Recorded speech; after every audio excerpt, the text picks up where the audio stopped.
नाज़रीन अस्सलाम वालेकुम। अब तक डॉक्टर दानिश के साथ हाजिर हैं।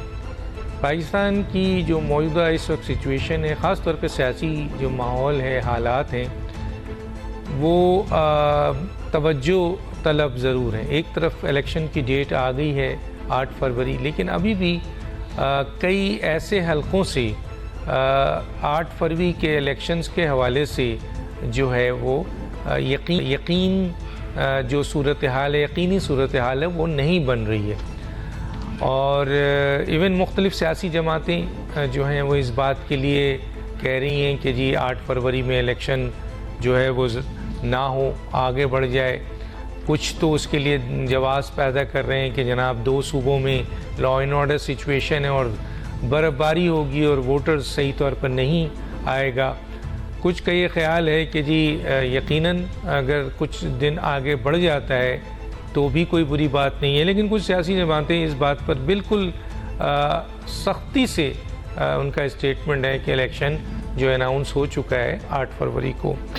अच्छा, ये इलेक्शन यकीनन एक लिहाज से बहुत ही अहम भी है और इसकी हैसियत भी बनती है कि पाकिस्तान इस वक्त बड़ा मुआशी बहरान, यानी बहुत बड़े मुआशी बहरान से गुज़र रहा है और आवाम की जो हालत है वो भी गैर है, यानी बदतरीन इस वक्त महंगाई, बेरोज़गारी और गुर्बत मौजूद है। और इन दोनों से निकलने के लिए सियासी इस्तेहकाम का होना बहुत ज़रूरी है, क्योंकि बग़ैर सियासी इस्तेहकाम के मईशत बेहतर नहीं हो सकती, और अगर मईशत बेहतर नहीं हो सकती तो यकीनन महंगाई, गुर्बत और बेरोज़गारी सही नहीं हो सकती।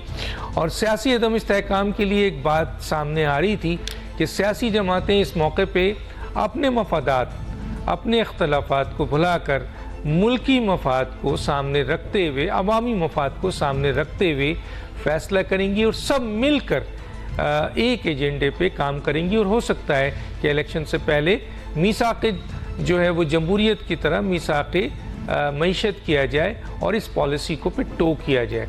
एक बड़ा डिमांड था कि मुख्तलिफ सियासी जमातें अपना अपना रोड मैप दे दें कि वो किस तरीके से मुल्क को इस माशी मसाइल से निकालेंगे और आवाम को किस तरह रिलीफ देंगे।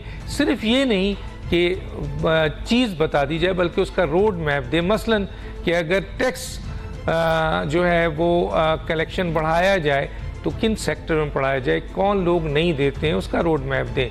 अगर आपके और किस जगह पर टैक्स नहीं लिया जा रहा है, इसी तरीके से अगर एक्सपोर्ट बढ़ाई जाए तो कैसे बढ़ाई जाए, इंपोर्ट कम की जाए तो कैसे की जाए, मज़ीद माशी इंडिकेटर को अगर फोकस किया जाए तो किस तरह किया जाए। ये रोड मैप अभी तक किसी के पास से नहीं आई है। लेकिन जो हम देख रहे हैं वो 2 बड़ी सियासी जमातें, ख़ासतौर पर PMLN और पीपल्स पार्टी के दरमियान सख्त संगीन इल्ज़ामात का सिलसिला शुरू हो चुका है। एक तरफ PTI है जो इस बात का बहुत ज़्यादा एहतजाज कर रही है कि उनको सियासी लेवलिंग प्लेइंग फील्ड नहीं दी जा रही है। ये पीपल्स पार्टी भी कह रही है, लेकिन इसके साथ साथ हम देख रहे हैं कि सियासी इत्तेहाद भी बन रहा है और इलेक्टेबल्स को भी लिया जा रहा है और मुख्तलिफ किस्म की जो मुफाहमत की इंडिकेशन थी वो ज़ाइल होते हुए नज़र आ रही है। इन इशूज़ पे बात करेंगे। हमारे साथ जो गेस्ट हैं आइए उनका तारुफ कराते हैं। मेरे साथ हैं हाशमी साहब, पाकिस्तान मुस्लिम लीग नून से ताल्लुक़ है, एक बड़ा नाम है। आपका बहुत शुक्रिया सर, आपने हमें ज्वाइन किया। कादिर खान मंदोखेल, रहनुमा पाकिस्तान पीपल्स पार्टी, आपका बहुत शुक्रिया, आपने हमें ज्वाइन किया। सलमान मुजाहिद बलोच साहब, रहनुमा MQM पाकिस्तान के कराची स्टूडियो में, आपका शुक्रिया। कादिर खान मंदोखेल साहब, सबसे पहले आपकी तरफ आ जाता हूँ कि इस वक्त जो बिलावल साहब की इलेक्शन कैंपेन चल रही है उसमें वो उन्होंने टारगेट किया हुआ है शहबाज शरीफ को, मियाँ नवाज शरीफ साहब को और आपके PMLN को, और ऐसी उनकी स्टेटमेंट है जिससे ये कहीं अंदाज़ा नहीं हो रहा है कि सियासी जमातें मुफाहमत की तरफ जा रही हैं। और आप इस बात का तकाजा भी करते हैं कि आपको लेवलिंग प्लेइंग फील्ड नहीं दी जा रही। आप ये भी कहते हैं कि निगरान हुकूमत जानिबदार है। आप ये भी कहते हैं कि इलेक्शन जो है वो कमीशन जानिबदार है। आप ये भी कहते हैं कि इंतज़ामिया जानिबदार है। आप ये भी कहते हैं कि 8 फरवरी को हर सूरत में इलेक्शन हो। सर, इस पर कुछ बताएंगे? बहुत शुक्रिया डॉक्टर साहब। जब मोहतरमा बेनजीर भुट्टो शहीद के और नवाज शरीफ साहब के दरमियान जो मुआहिदा हुआ था मिसाक जमहूरियत के हवाले से, और उसके बाद बिलावल साहब ने मरियम नवाज साहिबा से जब मुलाकात की है, उस वक्त भी यह दौरा है कि हम मिसाक जमहूरियत के ऊपर नए सिरे से भी हम साइन करें और उसमें कोई क्लास बढ़ाना या कोई कम करना वो भी कर सकते हैं। लेकिन फिर ये भी नवाज शरीफ साहब का अपना गिला अपनी जगह पे मौजूद है कि उन्होंने 2 मरतबा इक़्तिदार से क्यों अलग होना पड़ा। तो ये सारी चीजें और ये इसका इज़हार नवाज शरीफ साहब बार बार लंदन में भी कर चुके हैं और अभी 2 दिन पहले भी उसने इसका इज़हार किया है कि मुझे 90 और 93 में मैं यहाँ पे कादिर खान मंदोखेल एक टेक्निकल थोड़ा सा इशू आ गया है, मैं एक ब्रेक लेता हूँ फिर आपके पास दोबारा आता हूँ। कोई एक इशू है उसको रिजॉल्व करके फिर हम आपसे रब्ता करते हैं और फिर निहाल हाशमी की तरफ आते हैं। छोटा सा ब्रेक नाज़रीन।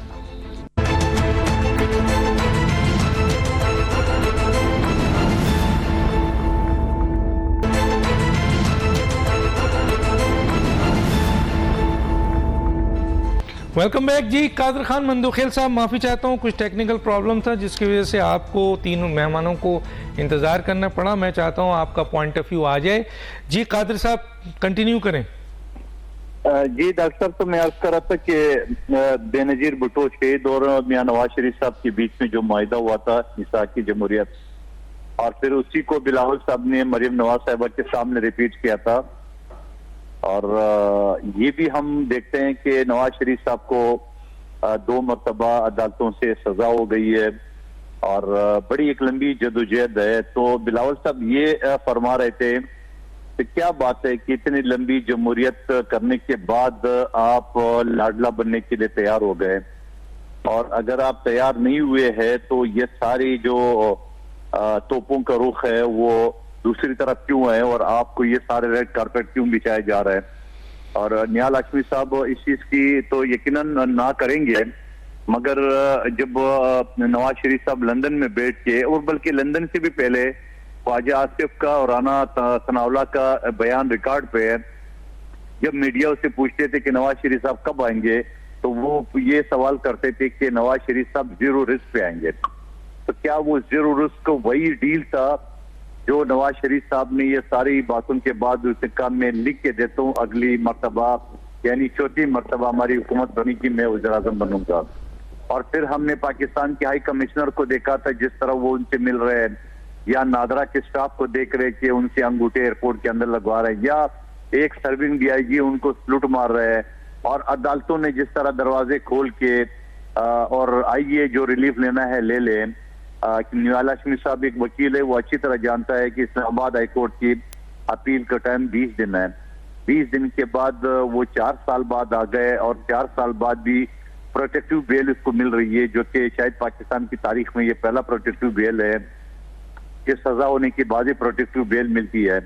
तो ये सारी चीजें नोट करके हम ये देख रहे हैं, या बिलावल साहब की जो खदशात है। बाकी उसके अलावा तो हम बात कर रहे हैं जो लेवल प्लेइंग फील्ड की, जहाँ इलेक्शन कमीशन ने सिंध में तरक्याती कामों में पाबंदी लगाई है। इलेक्शन कमीशन ने सिंध में ट्रांसफर पोस्टिंग में पाबंदी लगाने के बावजूद निगरान हुकूमत ने सारा उखाड़ बिखाड़ कर दिया है, और पंजाब में वो चीज बरकरार है, पंजाब में तरक्याती काम चल रहा है। तो यही चीज हम कहना चाह रहे हैं कि नवाज शरीफ साहब का इतनी जदोजहद के बाद क्या फायदा कि वो वापस एक लाडला का लेबल उसके ऊपर लग रहे वो आ रहा है। और साथ साथ वो ये भी नवाज शरीफ साहब सवाल करते हैं कि मैं 93 का और 90 का हिसाब चाहिए या 2017 का हिसाब चाहिए, और एक तरफ वो हिसाब की बात कर रहे हैं, दूसरे तरफ वो इसाकदार या शहबाज शरीफ साहब कहते नहीं जी हम सब कुछ भूल गए।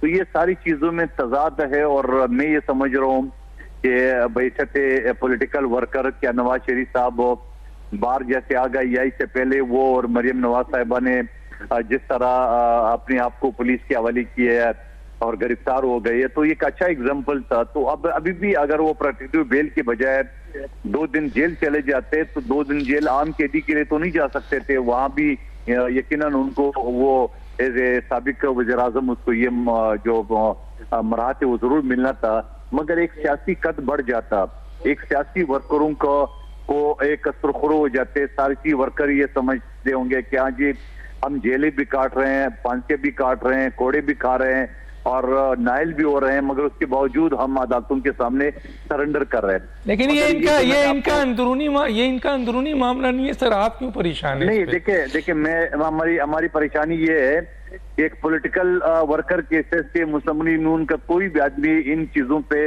जो मैंने आपके सामने बयान किए फख्र नहीं कर सकता है। और मैं दूसरी पार्टी, ठीक है सर, आवाम फैसला कर देगी ना, आवाम फैसला कर देगी सर। आप जो आपके बिलावल साहब ने तो सर नवाज शरीफ छोड़िए, शहबाज शरीफ पे भी अटैक कर दिया है। उन्होंने कहा एक जेल से निकलने के लिए और दूसरा सजा से बचने के लिए ये सब कुछ कर रहा है। तो आप तो सर आपने तो फायर खोल दिया है सर। डॉक्टर साहब एक गुजारिश और सुन लें जी। आपके शो में और बहुत सारी हामिद मीर साहब के शो में मैं ये बात कहता आ रहा था कि नवाज शरीफ साहब नाइली से नहीं बच सकता है। आपको याद होगा मैंने आपके सामने जी कहा था, आर्टिकल 62 1F का बात की थी। आपके सामने मैंने इलेक्शन एक्ट जो तरामी में हुई उसकी बात की थी। मैंने कहा ये नहीं हो सकता है। और सीनियर वकील जफरुल्लाह साहब भी मेरे साथ एक चैनल में थे, उनने भी मेरी बात से एग्री किया।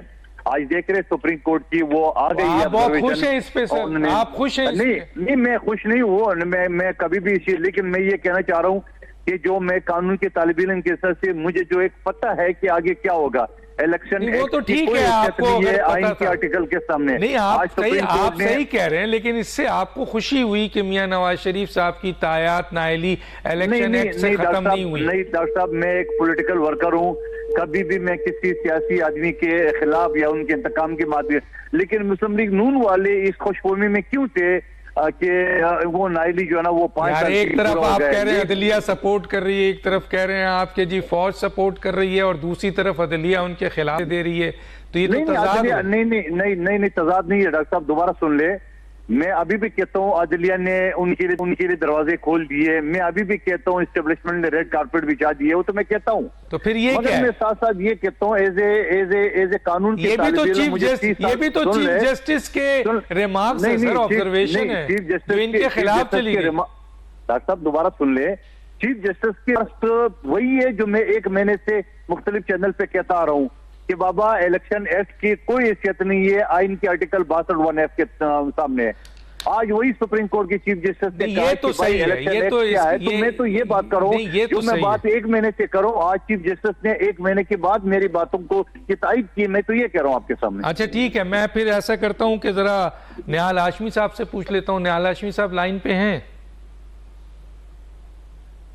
जी निहाल हाशमी साहब क्या कहते हैं सर? ये कादिर खान मंदोखेल ने बहुत सारी बातें कर दी हैं।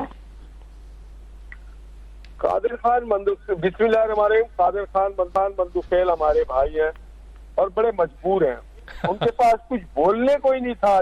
वो अपना मंसूर बयान करते कि गुज़श्ता 15 सालों में उन्होंने जो दूध और शहद की नहरें बहाई हैं, उसका कौन कौन सा स्टेशन है, कहाँ से हम कितनी तादाद में दूध दी, उन्होंने जो नौकरियों का अंबार लगाया, उन्होंने यूनिवर्सिटियों की जाल बिछाई, उन्होंने नए नए सड़क बना दिए, पेरिस को पीछे कर दिया, कराची, लाहौर, लारकाना, हैदराबाद, बुखार, सक्कर, उसके मैंने लोगों के यहाँ तो अब इतनी इंडस्ट्रियल जोन बना दी, अमन अमान बहुत अच्छे हो गए, खजाने हमारे भर गए, अस्पताल हमारे बेहतर हो गए, हॉस्पिटल हमारे बेहतर हो गए और सारा निजाम बेहतर है। और वही निजाम अब वो बलूचिस्तान, KP और पंजाब में भी जाना चाहते हैं। अगर ये सब कुछ नहीं है तो इलेक्शन में जो बातें कर रहे हैं, अदालत, जज, दाखिला, इट इज ऑल इररिलेवेंट। तो मैं समझता हूँ कि आप बताएं कि माजी में आपने क्या किया जो 15 साल थे, उसके रोशनी में आप पाकिस्तान के लोगों से ये अपील करें और आपका हक है, आपका हक है, कोशिश करते रहे, आप करते रहे कोशिश, आपका हक है। हम इससे बिल्कुल नाराज नहीं है, हम बिल्कुल परेशान नहीं है। आप जिस तरह से चाहे कैंपेन चलाएं, जो चाहे आप बात कर सकते हैं, मगर अपना मंसूर पेश करें। अच्छा एक चीज जो बहुत ही इम्पोर्टेंट है सर, वो ये है कि सियासी मफाहमत आपके सियासी बड़ी और दो बड़ी सियासी जमातों में सियासी मफाहमत नज़र नहीं आ रही है। PMLN ने भी कह दिया है कि पीपल्स पार्टी ने सिंध को तबाह कर दिया है। फिर ये भी कहा गया है कि जी बिलावल भुट्टो जो हैं और जरदारी साहब के बयान को अहमियत ही नहीं दी जाती है। तो ये तो एक तलाफात बढ़ रहे हैं, मुफाहमत कैसे होगी सर? जी ये मुफाहमत का तो कोई मामला नहीं है। मामला मुफाहमत से बहुत आगे चला गया। मुफाहमत हम करेंगे, पाकिस्तान के अवाम से करेंगे, मुफाहमत हम करेंगे अगर तो इनसे पाकिस्तान के जमहूरी इदारों को बेहतर करने के लिए, पाकिस्तान के अवाम को बेहतर रिलीफ देने के लिए। ये मुफाहमत और मुख मुखा की सियासत नहीं होना चाहिए, डिलीवरी होना चाहिए, टारगेट ओरिएंटेड होना चाहिए, आदमी को डिलीवर करने की प्रोजेक्ट होना चाहिए। ये सिर्फ मुफाहमत की नहीं होनी चाहिए। सफरिंग जो है पाकिस्तान के लोग हैं और बहुत ज्यादा सफरिंग है, बहुत लेट हो चुका है। दुनिया में हमारे खित्ते में जो ममालिक हैं वो हमसे बहुत आगे निकल चुके हैं। अब हम अफोर्ड नहीं कर सकते कि अब हम पीछे रह सकें। तो मैं समझता हूँ कि अगर इनके पास अच्छा प्रोजेक्ट है, इन्होंने अच्छे काम किए, तो लोग इनको वोट डालेंगे, हम इनको नहीं रोक सकेंगे। और मैं समझता हूँ कि अगर इनके पास दिखाने को बताने को कुछ नहीं है, माँ सिवाय हमारे तहजीक करने का, माँ सिवाय हमारे खिलाफ बात करने का, तो इनके अख्तियार ये कर सकते हैं। मगर इससे कोई वोट नहीं मिलेगा, इनसे कोई इनकी नेकनामी में इजाफा नहीं होगा। तो मैं समझता हूँ कि बेहतर यह है कि आप अपने जो इलेक्शन स्ट्रेटेजी है उसके ऊपर ज्यादा फोकस करें, तो मैं समझता हूँ ज्यादा बेहतर होगा। अच्छा सर, एक आप कानूनदान भी, उन्होंने एक सवाल भी उठा दिया। आज चीफ जस्टिस जनाब जस्टिस काजी फाइज ईसा की एक ऑब्जर्वेशन एक केस में आई है कि इलेक्शन एक्ट में जो तरमीम हुई है वो सुप्रीम कोर्ट का जो फैसला है या तो वो रहेगा तायात नाहली का, या फिर इलेक्शन एक्ट रहेगा, दोनों एक साथ नहीं चल सकते। तो गोया वो जो स्टांस था PMLN का कि जी अब 5 साल हो गई है और वो ख़त्म हो गई है, वो आप उसके ऊपर क्या कहेंगे सर? ये बड़ा सिंपल है, बड़े ऑब्वियस है कि ये इख्तियार सिर्फ और सिर्फ पार्लियामेंट को है, मुंतखब नुमाइंदों के है कि वो कानून साजी करे, वो एक्ट बनाए, वो आइन में तरमीम करे, वो नए बिल्स लेके आए। जो सुप्रीम कोर्ट है उसने ये इस्तेकाक नहीं रखी कि वो इस चीज को रद्द कर दे। तो मैं ये समझता हूँ कि प्रिवेल जो है वो करेगा, जो पार्लियामेंट में जो आइन साजी हुई है वो चीज प्रिवेंट करेगी। बहुत सारे केसेस है, बहुत सारे इस तरह के आते रहते हैं जजमेंट, मगर वो इतना मैटर नहीं करते हैं जितना मैटर करता है कोई कानून या कोई एक्ट। ठीक है सलमान मुजाहिद साहब, पहले तो एक न्यूज़ है कि आपके कारकुन शहीद हो गए हैं कराची में और फायरिंग से हुआ है एक, उसके ऊपर तो जाहिर है हम सब और पूरा पाकिस्तान और ख़ास तौर पे कराची के तमाम लोग इसको मजम्मत करते हैं। एक तो ये है क्या चीज़ सर, इसकी क्या, और दूसरा मौजूदा जो इस वक्त मुफाहमत की सियासत है वो कहाँ चली गई है सर, क्योंकि इल्ज़ामात की सियासत बहुत आ गई है। बिस्मिल्लाहिर्रहमानिर्रहीम, इय्याक नअबुदु व इय्याक नस्तईन व तुइज़्ज़ु मन तशाअ व तुज़िल्लु मन तशाअ बियदिकल खैर इन्नका अला कुल्लि शैइन क़दीर। बहुत शुक्रिया डॉक्टर साहब, मेरे दोनों दोस्तों को और व्यूवर्स को अस्सलाम वालेकुम। डॉक्टर साहब, आज शाम को ये वाक़या पेश आया है। NA 243 के जो हमारे नामज़द करदा उम्मीदवार है हुमायूं उस्मान साहब, मच्छर कॉलोनी भी एग्जैक्टली इसी हल्के में आते हैं और वहाँ MQM के कारकुनान ने, जो कि बेसिकली बंगाली कारकुनान थे, उन्होंने जो है वो वहाँ पे इलेक्शन ऑफिस खोला था। आज अचानक से जो है वहाँ पे पीपल्स पार्टी के दहशतगर्दों ने आके निसार दुरानी और दीगर ने, जो कि माजी में वहाँ के MNA कादर पटेल का कोऑर्डिनेटर भी रह चुका है, आके उन्होंने बराह रास्त फायरिंग कर दी कारकुनान पे जो इलेक्शन ऑफिस पे बैठे हुए थे कुर्सियाँ लगा के। उसमें से बदकिस्मती से और इंतहाई अफसोस के साथ ये बताना पड़ता है कि हमारे 3 कारकुनान जो है शहीद हो गए इस वाक़े में और 2 या 3 कारकुनान ज़ख्मी हैं। अभी भी जो है उनकी डेड बॉडीज़ जो हैं वो अब्बासी शहीद हॉस्पिटल में मौजूद हैं और वहाँ पे अनीस कायम खानी भाई और दीगर हमारे ज़िम्मेदारान मौजूद हैं। वाक़या ये है, ये मच्छर कॉलोनी का वो इलाका है डॉक्टर साहब जहाँ पे 40-50 साल से ये बेसिकली रेलवे की ज़मीन है, इसके ऊपर इंक्रोचमेंट करके यहाँ पे बंगाली भी बहुत ज़्यादा हैं, यहाँ पख्तून भी बहुत ज़्यादा हैं, क्रिमिनल एलिमेंट यहाँ बहुत ज़्यादा है, यहाँ पे मंशियात फरोश, यहाँ पे लैंड माफिया, यहाँ पे जो है क्रिमिनल्स। तो सरपरस्ती किसकी है सर इस इलाके में? सर शुरू से ये इलाका अगर मैं कहूँ तो यहाँ पे पीपल्स पार्टी की सरपरस्ती रही है। गैंगवार भी यहाँ पे उरूज पे था 2011, 12, 13 में। इनफैक्ट डॉक्टर साहब ये वही हल्का है जहाँ से मैं भी 2013 में MNA मुंतखब हुआ था, 2018 तक था और उस वक्त भी हमने ये सूरत हाल देखी। इवन के डॉक्टर साहब अभी 4-5 दिन पहले ये रिपोर्ट भी आई है, बल्कि एक सहाफ़ी का ये बयान आया है कि मच्छर कॉलोनी में बंगाल से जो लड़कियाँ लाई जाती हैं यहाँ पर उनकी ख़रीदो फ़रोख्त भी होती है और बाकायदा पुलिस की सरपरस्ती में होती है और पुलिस उनकी जो है सरपरस्त है। अब देखें इतना बड़ा इंसिडेंट हुआ है शहर कराची में, कराची के अमन को ख़राब करने की साजिश है। उससे एक डेढ़ दो माह पहले हमारे औरंगी टाउन में हमारे सेक्टर इंचार्ज नियाज भाई को शहीद कर दिया गया था, उनके कातिलों का भी अब तक नहीं पता चला। और अब जो ये 3 कारकुनान को अब ये इस तरह से अगर ज़ोर और ज़बरदस्ती से इस तरह से अगर इलेक्शन मुहिम चलाने की इजाज़त नहीं दी जाएगी तो कैसे इलेक्शन होगा। तो ये कराची ये चाहिए, हमारे हुक्मरानों को चाहिए, निगरान वज़ीर आज़म को चाहिए, निगरान वज़ीर आला को चाहिए, इदारों को चाहिए, police IG police, additional IG police को चाहिए कि फौरी फील्ड फोर ऐसे क्रिमिनल जो अनासिर हैं उनके खिलाफ कार्रवाई की जाए और जो MQM के कारकुनान को जिन्होंने शहीद किया और ज़ख्मी किया है उनको कैफे। क्या आपने FIR लॉन्च की जिसका, क्योंकि आप बराह रास्त इल्ज़ाम लगा रहे हैं पीपल्स पार्टी पे और कादिर पटेल पे और उनके लोगों पे, तो क्या आपने FIR लॉन्च की है इनके खिलाफ? मेरे ख्याल में उस पर कंसिडरेशन, और डॉक्टर साहब मैं इल्ज़ाम नहीं लगा रहा। मैं 2007 से 2013 तक यहाँ पे कादिर पटेल MNA थे और अब 2018 से 2023 तक कादिर पटेल MNA रहे दोबारा। तो क्या वाक़या है कि यहाँ पे मच्छर कॉलोनी में क्रिमिनल्स एलिमेंट भी है, मंशियात फरोश भी हैं, और यहाँ पे ये वो जगह है जहाँ पे कादिर पटेल साहब उनके हवारी उनके कारकुनान जो है चाइना कटिंग कर रहे थे। अच्छा जी, चाइना कटिंग कर रहे थे और यहाँ पे MQM के कारकुनान ने अपना ऑफिस खोला और उनको थ्रेट भी दिया गया था कि अगर MQM ने यह एक्टिविटी की इस जगह पे या कोई दफ्तर खोला तो उसका रिजल्ट आप भुगतेंगे, और आज उन्होंने उसका नतीजा दे दिया। हम ये समझते हैं कि कराची के अमन को बरकरार रखने के लिए इदारों को, रेंजर्स को, पुलिस को फील्ड फॉर एक्शन लेना चाहिए और मामला को आगे लेके जाना चाहिए। जहाँ तक आपका दूसरा सवाल है डॉक्टर साहब, मैं अभी कादिर भाई की बात भी सुन रहा था, निहाल भाई की बात भी सुन रहा था। तो देखें जो आईनी तरमीम होती है वो 2/3 अक्सरियत से होती है।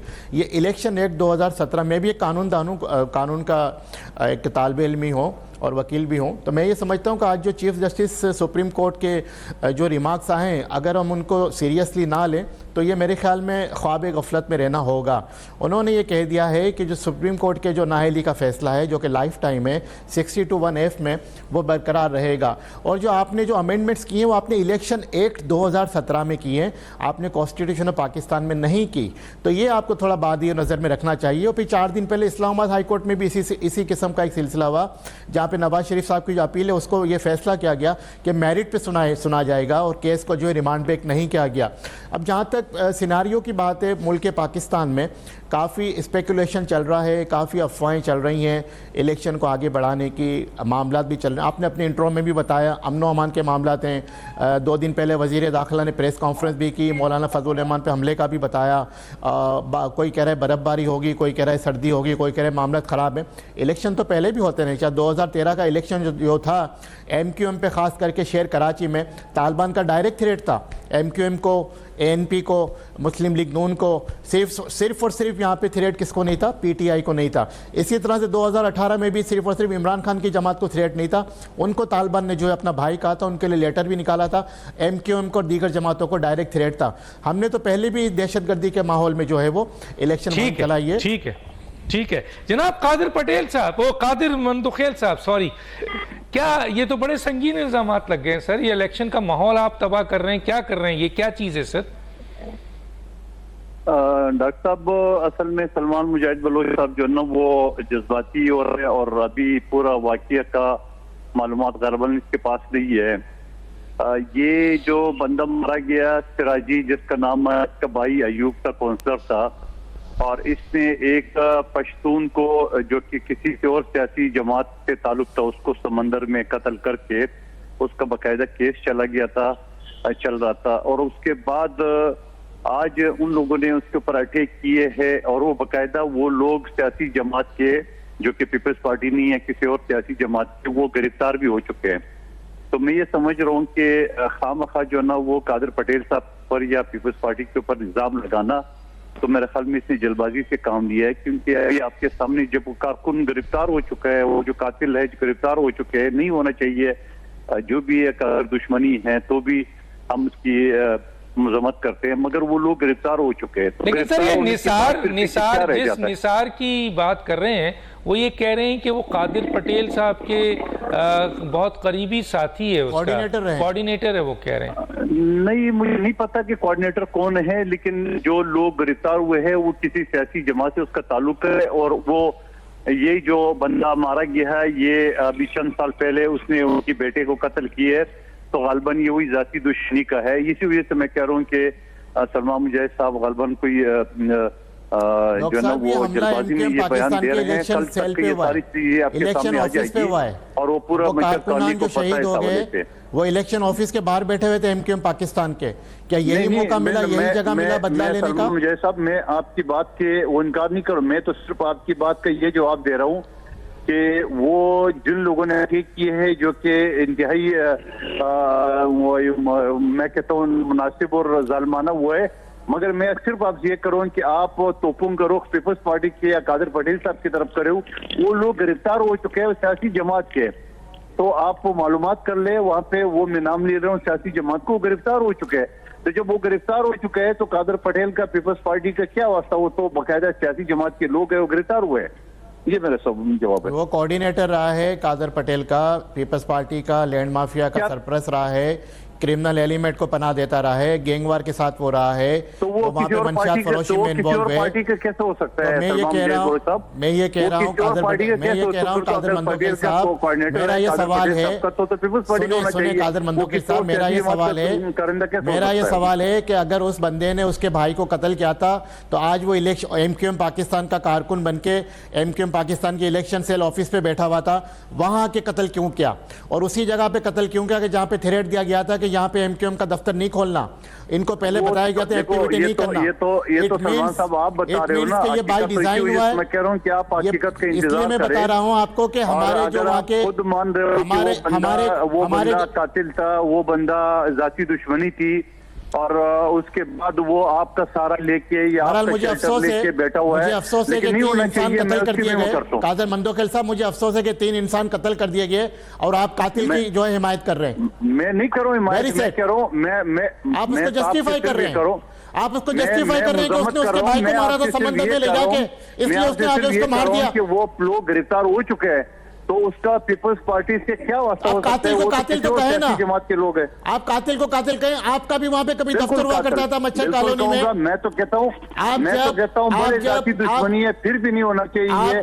कादर मंदोखेल साहब मेरी बात सुने, बिल्कुल कत्ल गारत से नहीं होना चाहिए। कादर मंदोखेल साहब के बावजूद मैं उसकी मजम्मत करता हूँ। कादर मंदोखेल साहब, जब आप मुस्लिम लीग बंगाल के ओहदेदार थे, आपका भी मच्छर कॉलोनी में दफ्तर था, आपको नहीं पता मच्छर कॉलोनी में क्या होता है, वहाँ किसका राज है, वहाँ पुलिस भी जो है बगैर पूछे हुए नहीं जा सकती, पुलिस को भी एक्सेस नहीं है उन गलियों में।